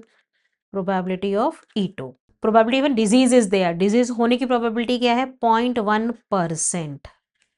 और डिजीज ना होने की प्रोबेबिलिटी कितनी है, 1 माइनस 0.1, तो ये 99.9%। परसेंट का मतलब अपॉन में 100। ये आपके पास डाटा आ चुका है E1 E2 का। अब हमें क्या चाहिए कि उसे डिजीज है तब पॉजिटिव रिपोर्ट कर रहा है। तो A बाय E1, डिजीज होने पर पॉजिटिव रिपोर्टिंग, वो कितनों की है, 90% लोगों की। Disease is there and positive reporting. Disease is not there then positive reporting, तब पॉजिटिव रिपोर्टिंग है 1% की। Okay, data decoded. अब आप वैल्यूज निकालो जो भी क्वेश्चन कह रहा है आपका। तो आपसे क्वेश्चन यहां पर पूछ रहा है इसमें कि उससे पॉजिटिव आया है बट उसे एक्चुअली डिजीज है, हमें E1 bye A find out करना है। तो अब आप यहां करोगे 0.1 upon 100 into 90 upon 100 upon total probability. Total probability में E1 की प्रोबेबिलिटी और A बाय E1 की प्रोबेबिलिटी प्लस E2 की प्रोबेबिलिटी और A बाय E2 की प्रोबेबिलिटी। ओके, अब देखो नीचे डिनोमिनेटर सबका सेम है, उसको सेम ही रहने दो।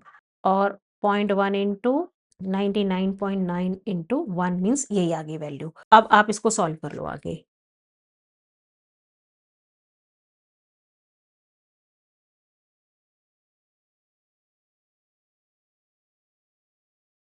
This is your final answer. Question decoded. अब जो क्वेश्चन हमारा स्क्रीन पर है, ये क्वेश्चन हमारा है दिल्ली 2013 का क्वेश्चन। अभी तक हमने बहुत सारे न्यूमरस 11 क्वेश्चंस हम कर चुके हैं जो कि बेस, टोटल प्रोबेबिलिटी या लास्ट में वो नॉट डाल देता है, तो हम उसे कैसे डिकोड करेंगे। यहां से अब कुछ डिफरेंट टाइप ऑफ क्वेश्चंस भी आते हैं जिसमें ना बेस लग रही है और ना ही आपकी टोटल प्रोबेबिलिटी लग रही है, बट बहुत सिंपल क्वेश्चंस हैं। देखते हैं इसको। ये क्वेश्चन ऐसे ही स्क्रीन पर आपके सामने है। क्वेश्चन क्या कह रहा है, A speaks truth in 60% of cases while B in 90% of the cases. In what percent of cases are they likely to contradict each other in stating the same fact? यहां आपने सीधा प्रोबेबिलिटी के लिए सोचना है। दो इवेंट क्या बन रहे हैं, A speaks truth and B speaks truth। आपको ये प्रोबेबिलिटी दे रखी है, तो चलो लेट करते हैं कि मैं मान रही हूँ probability of A means A speaks truth in 60% cases.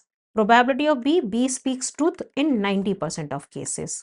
अब हमसे क्वेश्चन ने क्या पूछा है, अगर A 60% केसेस में सच बोल रहा है तो उसके सच ना बोलने की प्रोबेबिलिटी है A बार, और वो 40% हो जाएगी। आपने सीधा इसको 1 में से माइनस किया है और इसके बी के सच ना बोलने की प्रोबेबिलिटी हो जाएगी 10%, 10/100। तो अब हमने प्रोबेबिलिटी बतानी है they likely to contradict each other in stating the same fact.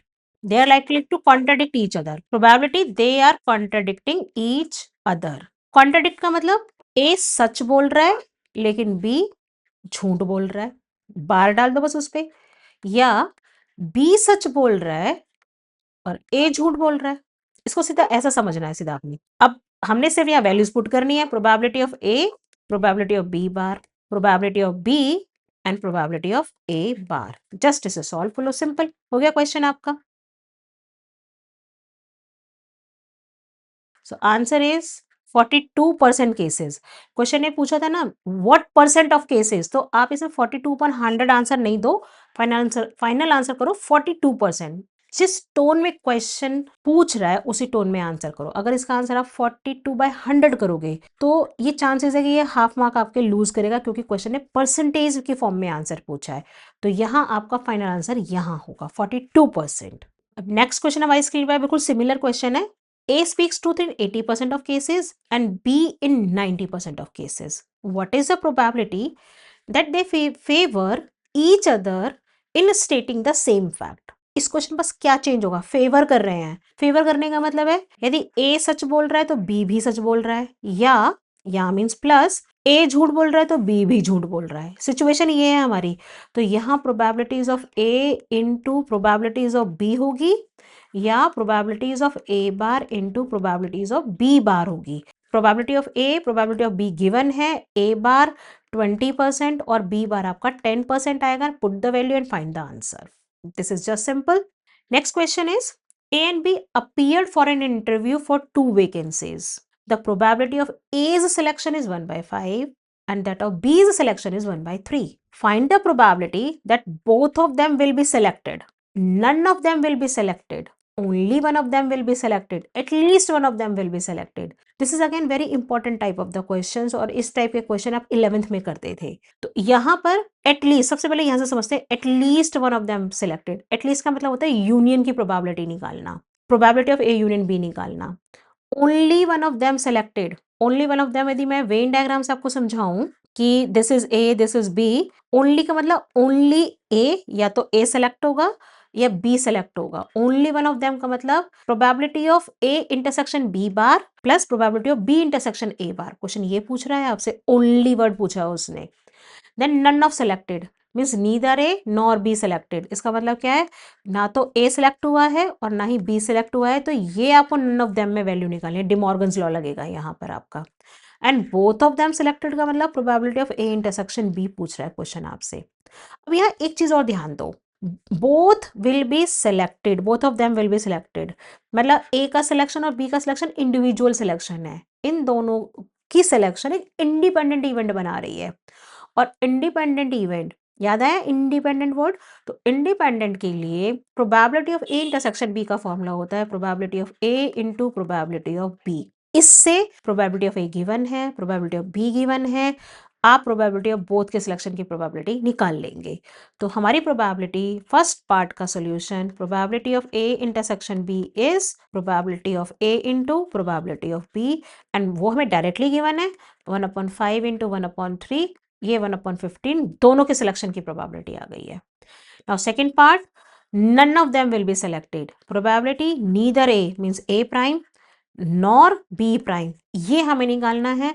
तो इसे डिमॉर्गन्स लॉ से आप लिख सकते हो ए यूनियन बी का कॉम्प्लीमेंट, और ए यूनियन बी की प्रोबेबिलिटी होती है यूनिवर्सल सेट से माइनस करना यूनियन की प्रोबेबिलिटी।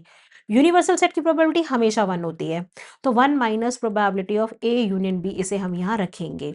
ओके 1 माइनस, अब ए यूनियन बी की प्रोबेबिलिटी कैसे निकालते हैं, probability of A plus probability of B minus probability of A intersection B. A intersection B की आपने ऊपर निकाली, इंडिपेंडेंट इवेंट है, यहाँ पर सारी वैल्यूज रख दो आप। Probability of A is 1/5, 1/3 minus 1/15। Solve this and get the answer. तो ये आपके पास neither none of them will be selected का आंसर आएगा।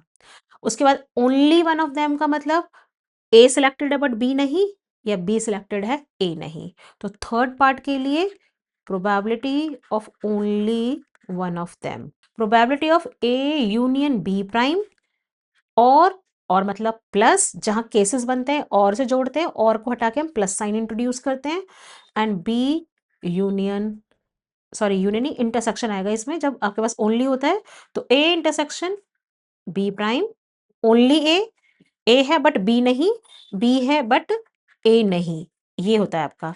तो यहां इसको निकालने के लिए आप probability of A minus probability of A intersection B का फॉर्मूला लगाते हो, प्लस ओनली बी के लिए बी से माइनस करते हो उनके इंटरसेक्शन की प्रोबेबिलिटी, और ये सारे डाटा आपके पास हैं। और इसको दूसरा आप ये भी समझते हो ओनली वन ऑफ देम के लिए ना, जैसे देखो probability of A plus probability of B minus probability of intersection B, ये है probability of A union B. अगर यूनियन से आप ए इंटरसेक्शन बी की प्रोबेबिलिटी घटा देते हो, तो देखो वेन डायग्राम से आपके पास में क्या आता है, ये इंटरसेक्शन की प्रोबेबिलिटी हटाना, तो ओनली ए और ओनली बी की प्रोबेबिलिटी आती है। तो आप इसको ऐसा भी समझ सकते हो सीधा, क्योंकि यूनियन की प्रोबेबिलिटी आप ये निकाल रहे हो, इस प्रोबेबिलिटी से इंटरसेक्शन माइनस कर दोगे तो ओनली ए और बी आ जाएगा आपके पास में। तो यहाँ पर रख दो, ए की प्रोबेबिलिटी अब सीधा 1/5 minus 1/15 plus 1/3 minus 1/15, solve and get the answer. And at least one of them का मतलब probability of A union B हमें निकालना है। Okay, sorted. अच्छा, यहाँ पर एक पॉइंट और ऐड कर रही हूँ, देखो ये सीधा सीधा हमें याद रखने वाली बात है। इसको ही आप एक तरीके से और निकाल सकते थे कि probability of A prime intersection B prime का मतलब है probability of A prime into probability of B prime, क्योंकि ये दोनों भी इंडिपेंडेंट है, ना तो ए सिलेक्ट हुआ ना बी सिलेक्ट हुआ। तो यहां पर आप ए प्राइम की प्रोबेबिलिटी इंटू बी प्राइम की प्रोबेबिलिटी भी लगा सकते हो। और ए प्राइम की प्रोबेबिलिटी कैसे निकलेगी, 1 माइनस 1/5 करके, और बी प्राइम की कैसे निकलेगी, 1 माइनस 1/3 करके। तो वो सीधा मेथड भी है आपका, आपकी वैल्यूज निकालने का। अब आपको जो मेथड अच्छा लगे आप उसको फॉलो कर सकते हो। Okay, now question 15, a problem in math is given to 3 students whose chances of solving it independently, या तो क्वेश्चन ने स्टेटमेंट में वर्ड ही दे दिया इंडिपेंडेंटली, तो क्वेश्चन बहुत इजी हो गया हमारे लिए। Half 1/3 1/4 respectively, what is the probability that problem is solved by one student, solved by two students, solved by three students, not solved, solved, solved by at least one student। मैंने इस एक question में 6 part आपके लिए डाले हैं, ताकि आप हर पार्ट में ये समझ पाओ कि अगर इनमें से एक भी क्वेश्चन आ रहा है तो आपको क्या निकालना है। और जब आप एक साथ इन सबको सुनोगे समझोगे तो आपको पूरा कंसेप्ट क्लियर है इसका। तो सबसे पहले सॉल्व्ड बाय वन स्टूडेंट, इसका मतलब क्या है, सॉल्व्ड बाय वन स्टूडेंट का मतलब है कि या तो प्रॉब्लम ए ने सॉल्व की है, या बी ने सॉल्व की है, या सी ने सॉल्व की है। ए ने सॉल्व की है का मतलब क्या है, ए ने सॉल्व किया बट बी और सी ने नहीं की है। और जब इंडिपेंडेंट इवेंट होते हैं तो वहां हमारे पास में ए ने सॉल्व किए बी और सी ने नहीं किए, तो मेरे पास देखो चांसेस क्या है, ए ने सॉल्व किए बी ने नहीं की सी ने नहीं की, या बी ने सॉल्व की है ए ने और सी ने नहीं की है, या सी ने सॉल्व की है ए ने और बी ने नहीं सॉल्व की है। तो मेरे पास सॉल्व्ड बाय वन स्टूडेंट में मुझे ये निकालनी है सिचुएशन। तो मेरे फर्स्ट पार्ट में probability solved by one student का मतलब है probability of A B bar C bar, probability of B A bar C bar, probability of C A bar B bar, ये है आपके पास में। अब आपके पास ए बी और सी के सोल्यूशन की प्रोबेबिलिटी गिवन है इंडिपेंडेंटली, तो ए बार बी बार और सी बार आप यहां से निकाल लो।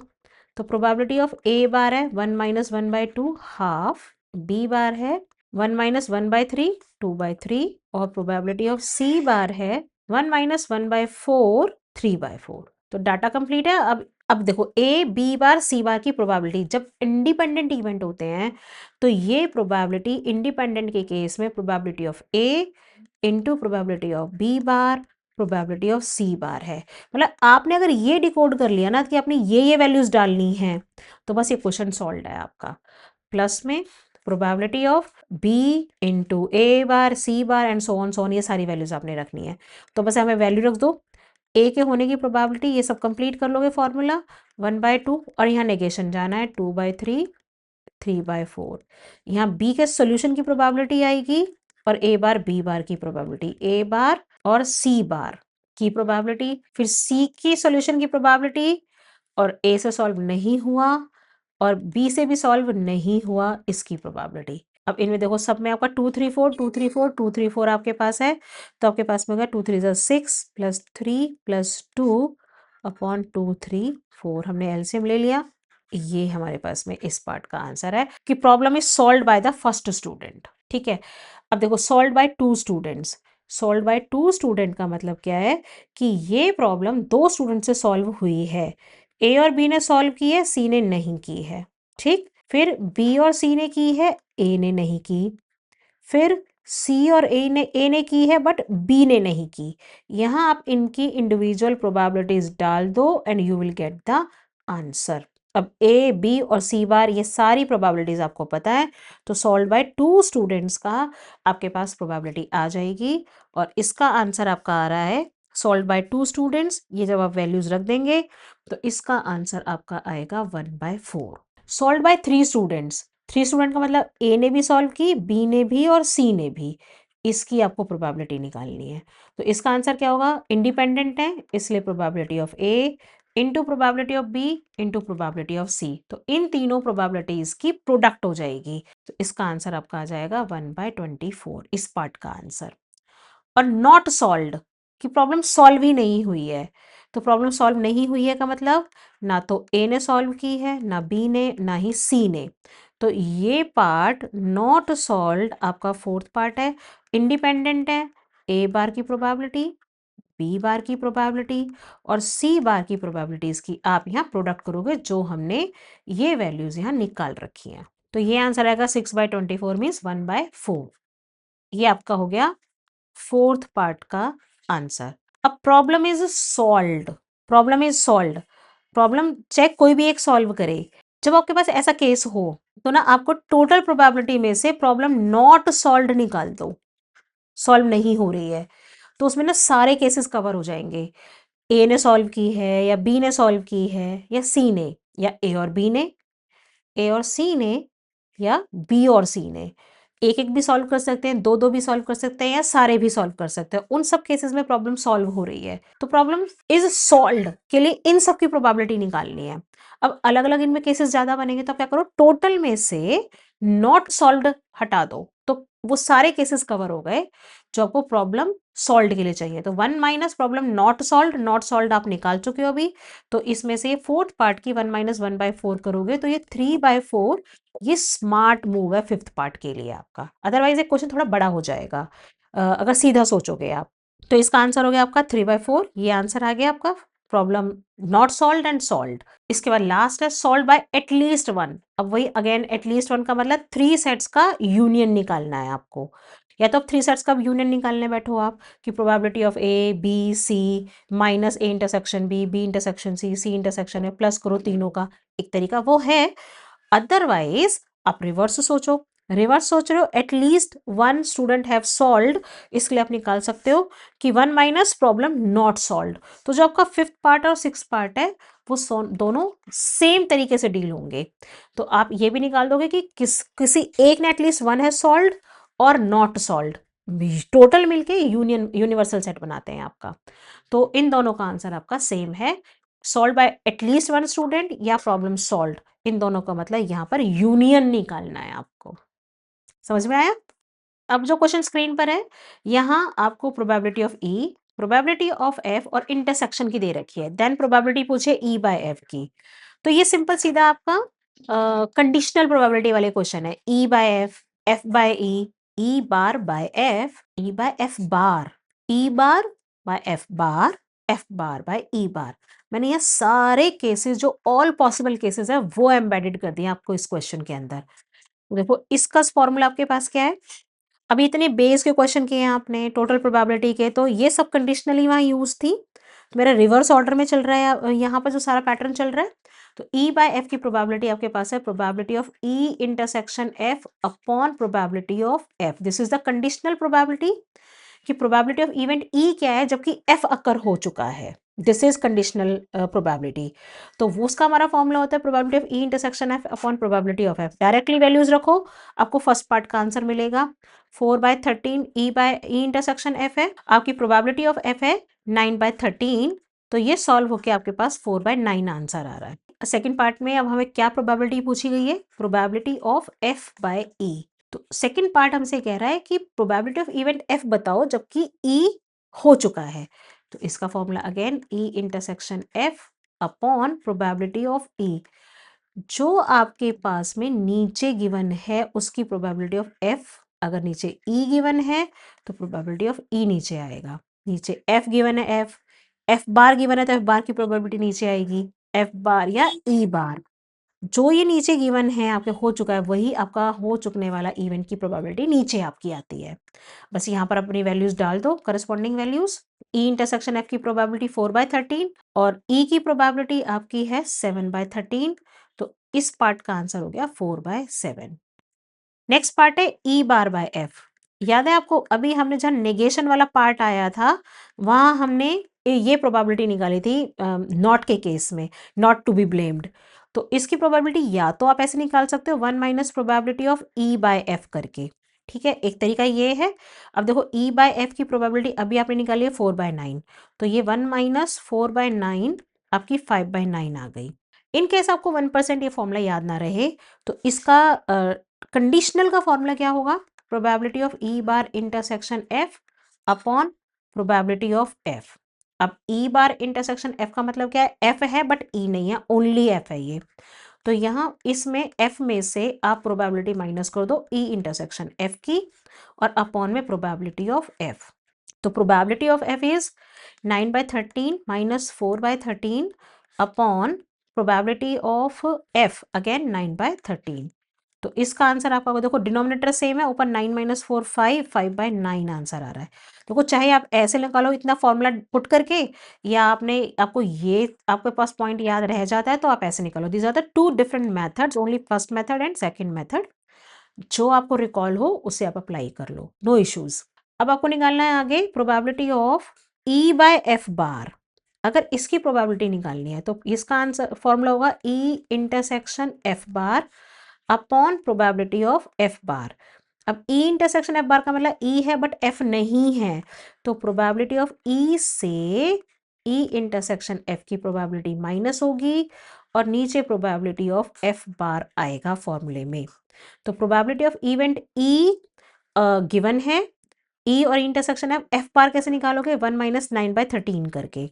तो आपके पास यहाँ probability of E 7/13 minus 4/13 upon 1 minus probability of F bar 1 minus 9/13। ये आप इसे सॉल्व करोगे तो ये आंसर आपके पास में हो जाएगा 7 माइनस 4/3 एंड 13 माइनस 9, ये 3/4 आंसर आएगा आपका। फोर्थ पार्ट का आंसर आपका 3/4 हो गया। नेक्स्ट आपके पास में है फिफ्थ पार्ट का answer E bar by F bar.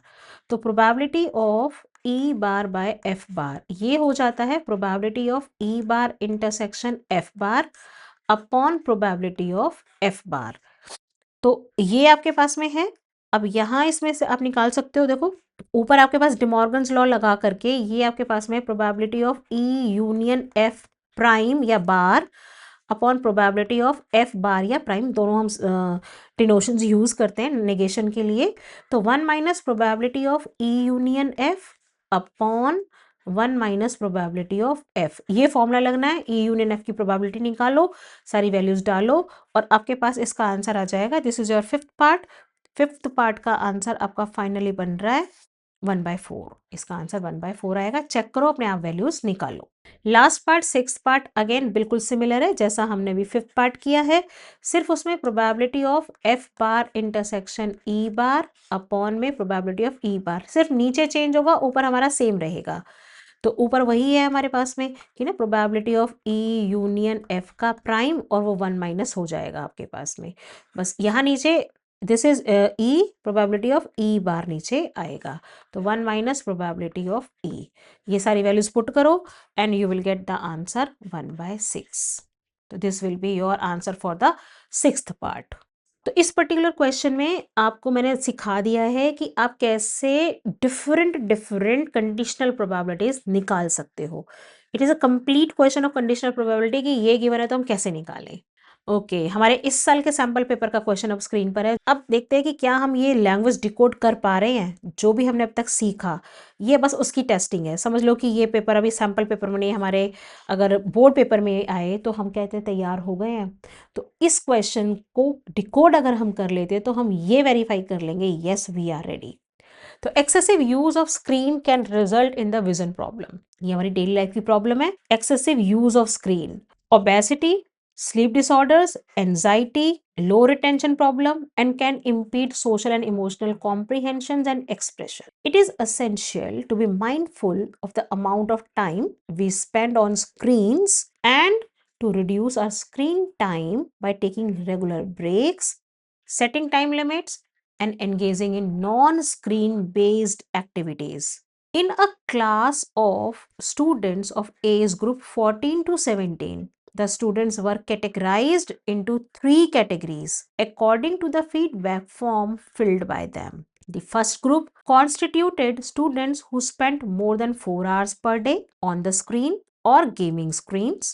Second group, 2 to 4 hours per day. And third group, less than 2 hours per day. The first group with high screen time is a 60%, second group with moderate screen time 30%, and third group with low screen time 10%, the total number of the students. It was observed that 80% of students of first group faced severe anxiety and low retention issues, 70% of second group, 30% of third group. What is the total percentage of students who suffer anxiety and low retention issues in the class? A student is selected at random. He is found to suffer from anxiety and retention issues. What is the probability that he and she spends screen time more than 4 hours a day? I hope question को पढ़ते पढ़ते हम बहुत सारी चीजों को clear कर चुके हैं। अब देखते हैं क्वेश्चन ने फिर भी हमसे किन की बात की, तीन ग्रुप्स की बात की है। सबसे इंपॉर्टेंट पॉइंट है कि क्वेश्चन ने तीन ग्रुप की बात की है। तो हमारे पास यहाँ E1, E2 और E3 तीन ये पाथ बन रहे हैं। और ए फाइनल डेस्टिनेशन, तीन रास्तों का फाइनल डेस्टिनेशन क्या है? Who suffer anxiety and low retention, anxiety and low retention. क्योंकि तीन ग्रुप थे कौन से, कि कितने घंटे स्क्रीन पर टाइम लगा रहे हैं। पहला ग्रुप था first group, second group and third group. तो फर्स्ट ग्रुप है कौन सा? Who spent more than 4 hours. तो spent more than 4 hours on screen, spent 2 to 4 hours on screen, spent. Third group कितना है? Less than 2 hours per day, less than 2 hours per day. देखो ये group divide हुए हैं time के according. अब यहाँ पर ये 4, 2 to 4 एंड 2 जो ये न्यूमरिक वैल्यूज हैं ये ग्रुप डिवाइड कर रही हैं। ये हमारा E1, E2, E3 की प्रोबेबिलिटीज नहीं है। प्रोबेबिलिटीज यहाँ आएंगी। यहाँ एक ये छोटा सा ट्रैप हो सकता है कि आप ये ना समझ लो ये 4 आवर्स, 2 to 4 आवर्स और लेस देन 2 आवर्स ये आपकी प्रोबेबिलिटी बता रहे हैं। नो, ये ग्रुप बता रहे हैं। ये E1, E2, E3 हैं। और आपकी probability of E1, E2 probability कभी भी आपकी एक से ज्यादा नहीं होगी। इसको डिकोड करने का ये तरीका है। जो परसेंटेज में बात कर रहा है वो लेस देन 1 है, तो वहां आपके पास 60/100 वो ही आपकी प्रोबेबिलिटी होगी, वो हमेशा लेस देन 1 होगी। तो यहाँ आपके फर्स्ट ग्रुप की प्रोबेबिलिटी, तो आपके फर्स्ट ग्रुप की प्रोबेबिलिटी क्या है? The first group with high screen time is 60% of students. Total students का 60% है, तो फर्स्ट ग्रुप की probability 60%, second group 30% and third group 10%. It was observed 80% of students of first group faced anxiety and low retention. 80%। जो 4 घंटे से ज्यादा time spend कर रहे हैं E1 ग्रुप वाले बच्चे, उनको एंजाइटी और कितनी हो रही है? 80%। अब सेकेंड ग्रुप और थर्ड ग्रुप 70% एंड 30%। बस इतना क्वेश्चन डिकोड हो गया। तो पहले मैं आपसे टोटल फाइनल डेस्टिनेशन क्या है, इतना टाइम स्पेंड करने के बाद उन्हें कितनी टोटल एंजाइटी हो रही है, वो अगर 4%, 4 घंटे से ज़्यादा टाइम स्पेंड कर रहे हैं, या बिटवीन 2 and 4 आवर्स स्पेंड कर रहे हैं, लेस देन 2 आवर्स स्पेंड कर रहे हैं, तीनों ग्रुप से हमने बताना है। तो दैट मीन्स हमारी probability of A, total probability आपको बहुत अच्छे से पता है, E1 into probability of A by E1, probability of E2 into probability of A by E2, E3 into probability of A by E3। ये सब वैल्यूज रखो and you will get the answer.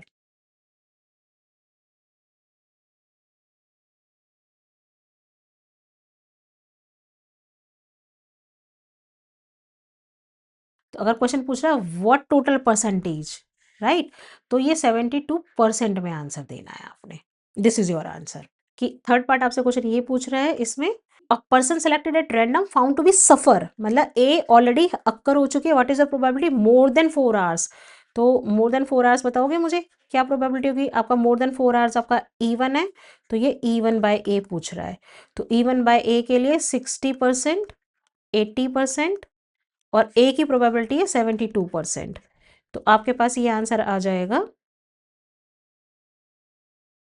ये 2/3 आंसर हो गया आपका। आ गया समझ में?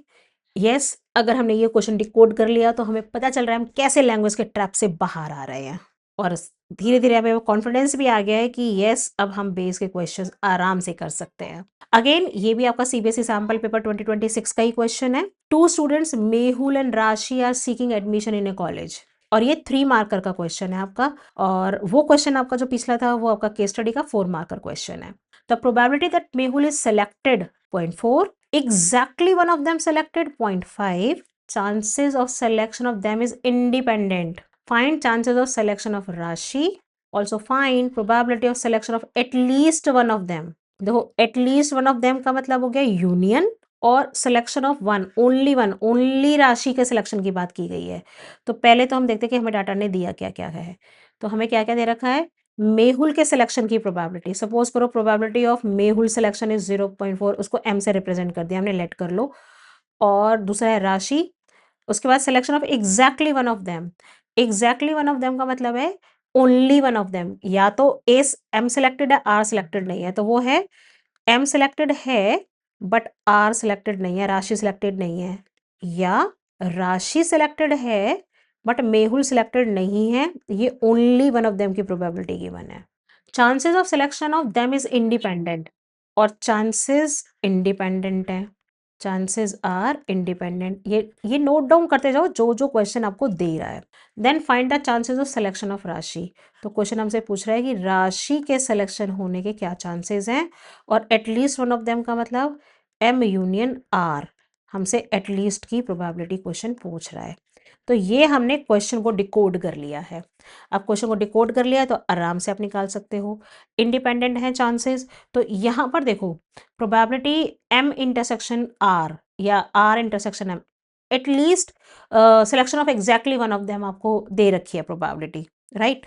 तो अभी हमने क्वेश्चन किए कि इंडिपेंडेंट है, तो हम ये वाली प्रोबेबिलिटी कैसे निकाल सकते हैं? हम इसको निकाल सकते हैं probability of M into probability of R bar, क्योंकि इंडिपेंडेंट है, और प्रोबेबिलिटी ऑफ राशि के सिलेक्शन की इंटू प्रोबेबिलिटी ऑफ मेहुल के ना सिलेक्शन होने की प्रोबेबिलिटी 0.5 है।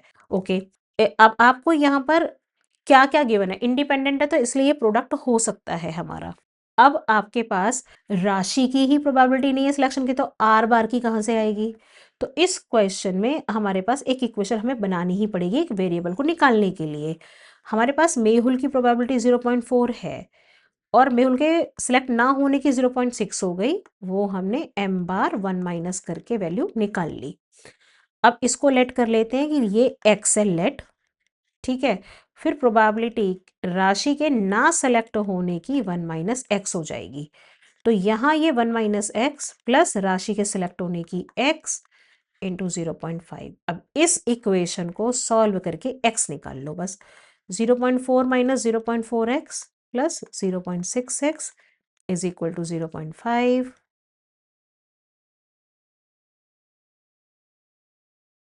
तो x मीन्स हमने क्या निकाल लिया, राशि के सिलेक्शन की प्रोबेबिलिटी निकाल ली। तो प्रोबेबिलिटी ऑफ सिलेक्शन ऑफ राशि इज x, ये हमारा आंसर हाफ आ गया। अब आपको जो चाहिए वो निकाल लो। एक क्वेश्चन पहले का आंसर हमारा ये हो चुका है, दिस इज फर्स्ट आंसर। अब यूनियन की प्रोबेबिलिटी आप निकाल सकते हो। तो यूनियन की प्रोबेबिलिटी ऑफ राशि plus probability of Mehul minus intersection, और इंटरसेक्शन क्या होगा, क्योंकि इंडिपेंडेंट है उन दोनों का प्रोडक्ट हो जाएगा। तो प्रोबेबिलिटी ऑफ राशि यूनियन मेहुल, राशि के पास होने की प्रोबेबिलिटी, मेहुल के पास होने की प्रोबेबिलिटी 0.4, 4/10, और दोनों के पास होने की प्रोबेबिलिटी, इंडिपेंडेंट है इंटरसेक्शन इसलिए वो दोनों का प्रोडक्ट हो जाएगा। तो बस आप ये वैल्यूज निकालेंगे 0.4, 0.5, आप ये वैल्यूज सॉल्व करके आपके पास आंसर 0.7 या 7/10 आंसर आ जाएगा। तो देखो कितने ईजिली, अगर आपको इंडिपेंडेंट पता है 2 इवेंट्स इंडिपेंडेंट हैं, तो हमारी क्या प्रोबेबिलिटीज़ लग रही हैं? फॉर्मूला क्लियर है यहाँ। अब हमारे पास कि अननोन भी दे सकता है और उसकी हमारी ऐसे इक्वेशन बनेगी और हम ऐसे सॉल्व कर लेंगे। थोड़ा-सा डिफरेंट हुआ क्वेश्चन, बट हम डिकोड कर पाए। अब हम आ चुके हैं, अब हमने all type of questions cover कर लिए हैं। हम जल्दी से अपनी फॉर्मूला चीट शीट देखते हैं कि ये लास्ट मिनट की चीट शीट है। इसका प्रिंट आउट निकाल करके आप अपनी स्टडी टेबल पर, अपनी नोटबुक के पीछे कहीं भी लगा के रखो कि लास्ट मिनट में आपको क्या फॉर्मूलाज रिवाइज करने हैं। तो अगर आप ये फॉर्मूलाज रिवाइज कर लेंगे तो बस सारे क्वेश्चंस इजीली आप डिकोड कर पाएंगे। तो पहला आपका है कंडीशनल प्रोबेबिलिटी, कि probability of occurrence of event A when B has already been occurred. तो ए बाय बी से रिप्रेजेंट होता है, A intersection B upon probability of B होता है। और हम इसमें क्या रखते हैं, number of elements of A intersection B upon number of elements of B. जहां हमेशा जब अपॉन में आता है तो ये हमारी प्रोबेबिलिटी जो है नॉट इक्वल टू 0 होनी चाहिए। तो probability of B by A, B intersection A upon probability of A, अभी हमने यूज भी की हैं सारी। प्रॉपर्टीज क्या है कंडीशनल प्रोबेबिलिटी की? तो these are the properties. Probability of sample space upon A, की probability of one of event when sample one of event has been occurred and what is the probability of sample space. तो यहाँ अगर मैं इसके proof में नहीं जाना चाह रही हूँ। बहुत सिंपल है, ये ए बाय ए 1 ही है। अगर आपको चलो प्रूफ देना भी है तो S intersection A upon probability of A लोगे, और एस इंटरसेक्शन ए क्या होगा, हमेशा आपका प्रोबेबिलिटी ऑफ ए के ही बराबर होगा, क्योंकि एस इंटरसेक्शन ए में आपकी प्रोबेबिलिटी ऑफ ए आएगी। तो without introducing the probability intersection आपकी इनकी प्रोबेबिलिटी 1 है। A union B upon C, probability of A by C plus B by C minus probability of A intersection B by C, दोनों same है। अगर disjoint set हो जाएंगे तो A intersection B की प्रोबेबिलिटी 0 हो जाएगी। तो हमारा ये फॉर्मूला रिड्यूस हो जाएगा probability of A by C plus probability of B by C पर। ए प्राइम बी की probability 1 minus probability of A by B, ये हमने 2 बार यूज किया है। एक बार जहां हमने इस टाइप के क्वेश्चन निकाले, ई बार बाय एफ, हमारा क्वेश्चन ऐसा भी दे सकता है। और हमने दूसरा निकाला था अपना बेस में, जहां हमसे पूछा गया था नॉट टू बी ब्लेम्ड, तो वहां नॉट टू बी ब्लेम्ड में हमारा ई बार ऊपर आया था, राइट। तो ये हमारा एप्लीकेशन था इस प्रॉपर्टी का।